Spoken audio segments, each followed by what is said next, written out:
বাংলাদেশ জামাত ইসলামীর ডাকে আজকের এই ঐতিহাসিক জনসমুদ্রের সংগ্রামী সভাপতি, বাংলাদেশের 18 কোটি মানুষের মুক্তির ঠিকানা, বাংলাদেশের মানুষের নন্দিত নেতা, মানবিক নেতা, নতুন বাংলাদেশের স্বপ্ন সারথী ডাক্তার শফিকুর রহমান, মঞ্চে উপস্থিত সম্মানিত জাতীয় নেতৃবৃন্দ, আমার প্রিয় দেশবাসী, আজকের এই জনসমুদ্র প্রমাণ করে 17-18 বছর ধরে জামাত ইসলামী তথা ইসলামী শক্তির উপরে অত্যাচার, জুলুম, নিপীড়ন হয়েছে, তার বিরুদ্ধে এই জনসমুদ্র হচ্ছে গণবিস্ফোরণের সৃষ্টি করেছে।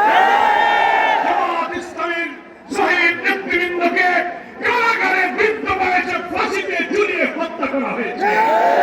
মজলুম বৃদ্ধ নেতাদের কারাগারে তিলে তিলে তাদেরকে হত্যা করা হয়েছে।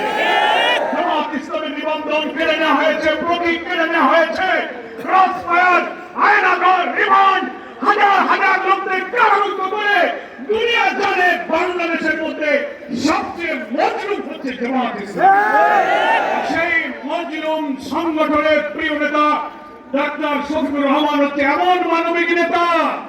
জুলাই অভ্যুত্থানের, জুলাইয়ের উত্তাল দিনগুলোতে আমিরে জামাত 17 তারিখে হাত সফর করে যখন দেশে ফিরলেন, 18 তারিখে আমরা সাংবাদিক সম্মেলন করলাম। সেই দিন রাতেই প্রতিদিন ছাত্র হত্যা হচ্ছে, আমিরে জামাত আমাদের ডেকে বললেন যত লোক নিহত হচ্ছে, যত আহত হচ্ছে, এরা কোন দলের নয়, সব শহীদ আমাদের শহীদ, সব আহত আমাদের আহত। আপনারা বাড়িতে বাড়িতে যান, তিনি সব শহীদদের বাড়িতে বাড়িতে নিজে গেলেন, আমাদেরকে পাঠালেন সহস্র শহীদের বাড়িতে, হাসপাতালে, বাড়িতে, অত্যন্ত অস্ত্রসিক্ত রোগীদের পাশে তিনি ছুটে গিয়েছেন। সত্যমত আমরাই মনে হয় বাংলাদেশের রাজনৈতিক দলের মধ্যে মহান আল্লাহ ইচ্ছায় বেশিরভাগ শহীদের পাশে দাঁড়ানোর সুযোগ পেয়েছেন।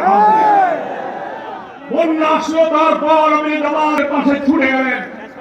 পূজা আসলো, হিন্দু ধর্মাবলম্বী, খ্রিস্টান, সব ধর্মের নিরাপত্তার জন্য তিনি নির্দেশ দিলেন তাদের পাশে দাঁড়িয়ে যান। জামাত শিবিরের তাদের ধর্মীয় প্রতিষ্ঠানগুলো পাহারা দিতে শুরু করেছে।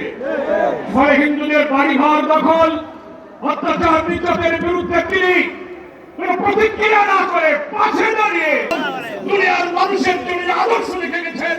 সেই আদর্শকে ভিত্তি করে জনগণ, সভ্যতা, প্রয়োজন, চ্যালেঞ্জকে সামনে রেখে আমরা একটি কল্যাণ, একটি সুশাসনের রাষ্ট্র কায়েম করতে চাই।